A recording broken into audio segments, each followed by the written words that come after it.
So I hear this quite often. It's the elites. The elites are behind everything. First of all, it's not elites, it's elites, like Canaanites, Israelites, because they're the children of El.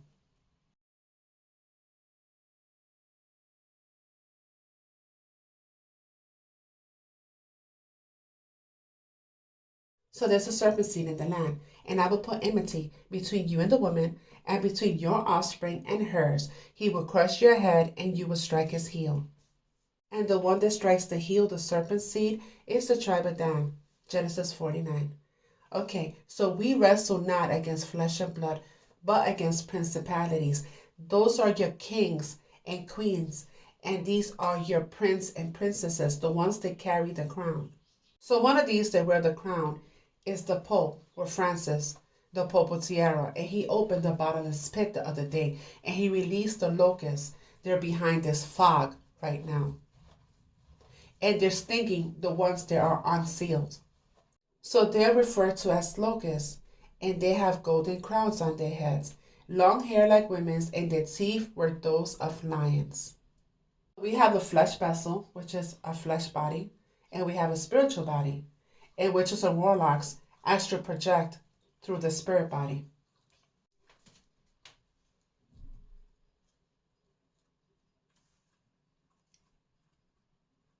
In this reading, the prophet saw the spirit within the vessel. Then I saw three impure spirits that looked like frogs. They came out of the mouth of the dragon, out of the mouth of the beast, out of the mouth of the false prophet. So what he saw was, he didn't see spirits of men. He saw a spirit of what looked like frogs or reptilians. So now, I covered this before. The dragon is King Charles, the House of London.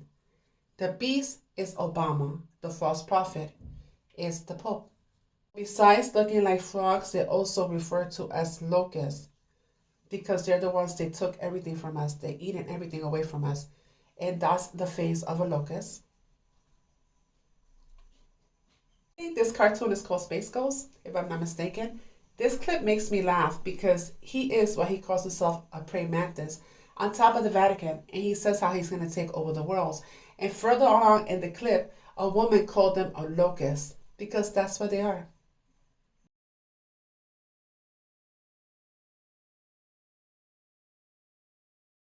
District of Columbia, City of London, Queen Elizabeth, shapeshifter. And there you go, the Vatican, reptilians, Dracos. Want to talk about lizard people? That's right, the fringe theory that says that a race of cold-blooded, shape-shifting reptilian humanoids that live among us and want to control the world. Also known as the Archons, Saurians, Draconians, or just plain old reptilians. Now, I'm not saying I believe this theory, but stories of these creatures, many depicted as gods and deities, can be found as far back as humans have been recording history. Take, for example, the Nagas of Hindu mythology, or Apep, the reptilian god of ancient Egypt, the serpent in the Garden of Eden, the Ninki Nanka of Western Africa, all the way to the Mashusu of ancient Mesopotamia, Quetzalcoatl from the Aztecs, or the Ant people of the Hopi. All of these disconnected cultures around the world throughout time have had these myths about these beings. There are even artifacts like the Ubaid statues of Mesopotamia predating the Sumerians, or these statues from ancient Japan from the Horyuji Nara temple, which after they were discovered were hidden away, and they appear to depict these reptilian-like beings. Now, some believe that these are aliens from space in places like the Alpha Draconis star system, or that they originated on Earth long before us, i.e. the Silurian hypothesis, and have the goal of world domination and could be behind things like the Illuminati. Now, according to this theory, anyone from celebrities, royalty, world leaders, and wealthy families could actually be these reptilian lizard people. Some even claim there's video proof of people being caught shape-shifting on camera. Now, this could totally be a glitch or an edit, though. But it's probably nothing and everything's fine, right? Let me know if you want to hear part 2.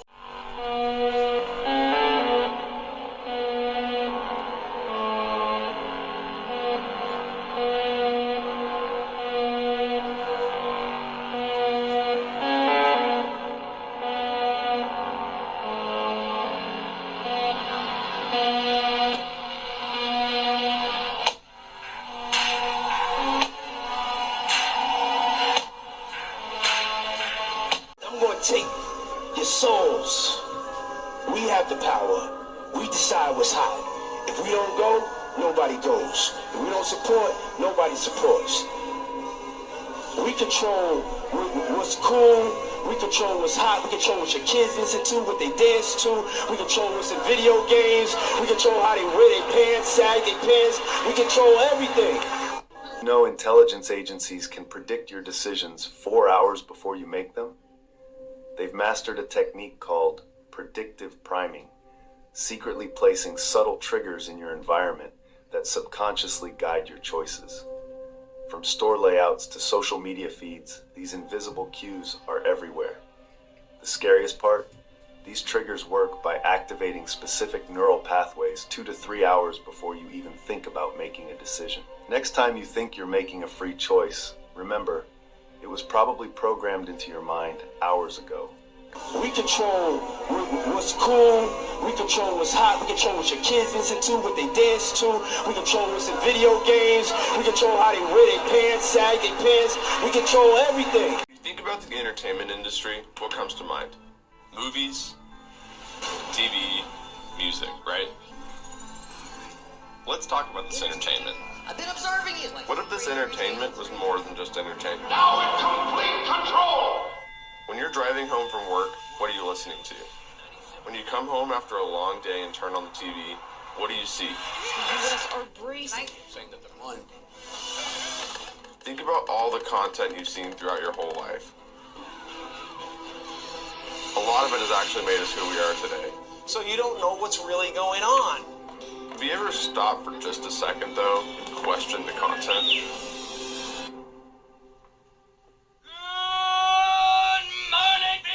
The only thing we consume more than content is air. But we actually think about the quality of the air we breathe. Maybe it's time to take a closer look at our content.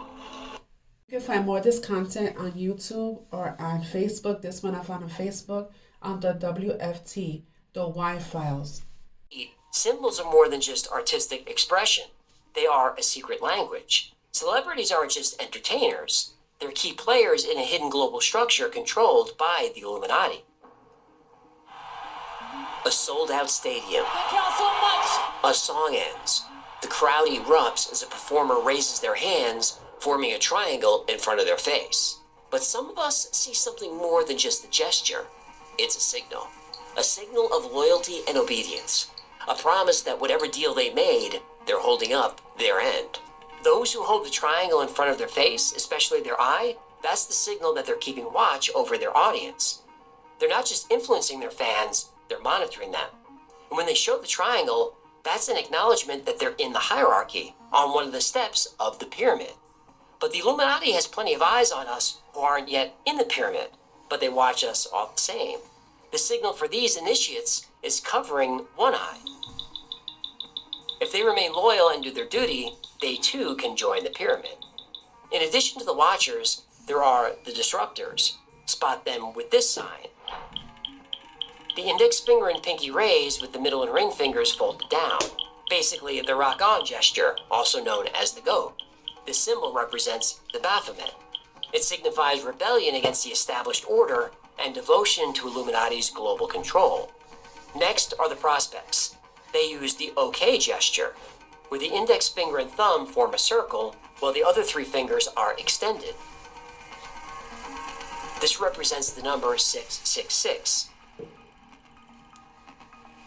This sign is often used by those within the entertainment industry to communicate that they're willing to use their wealth and power to be part of the Illuminati's agenda of control. Finally, there's this one, hands down folded into a diamond shape. You'll see this in formal settings, like public ceremonies or award shows. It indicates senior status and high rank in the Illuminati power structure. You'll mostly see this displayed by political and business leaders. These symbols not only signal allegiance to the Illuminati, but also condition the public, quietly preparing society for the New World Order. And every time you see these symbols, you're witnessing a hidden conversation, a dialogue between those who control the world and those who aspire to. You're watching generals give orders to soldiers, and soldiers acknowledging those orders.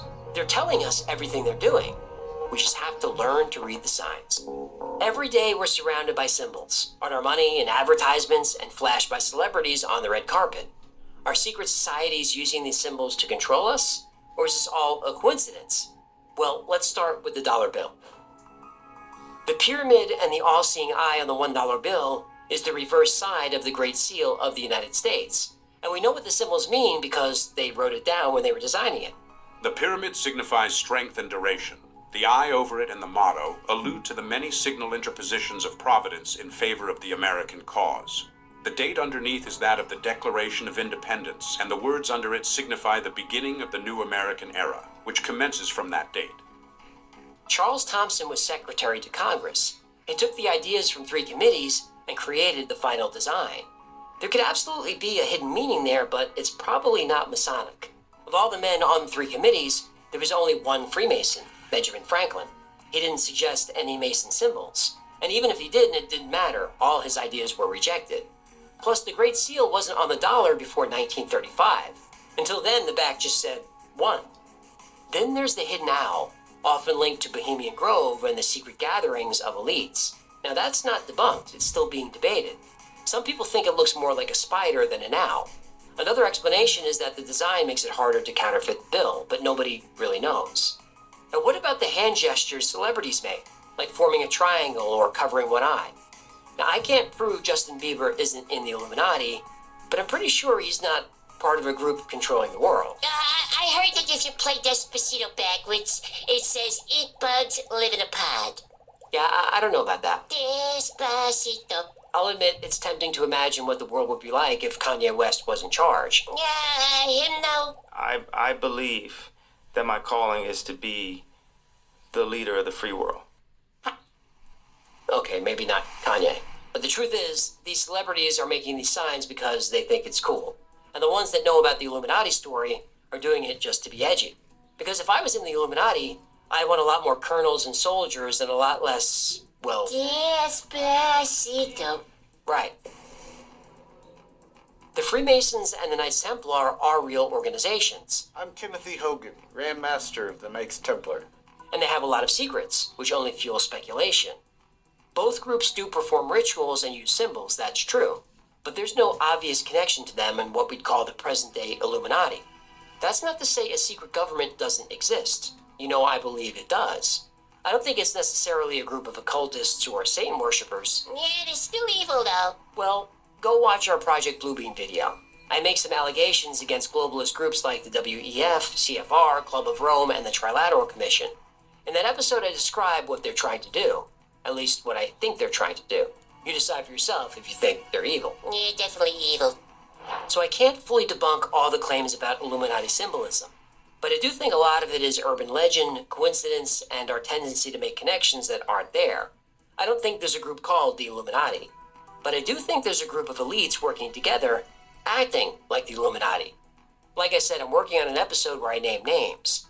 Though I might have to post that on the podcast. I've been pushing my luck with YouTube lately.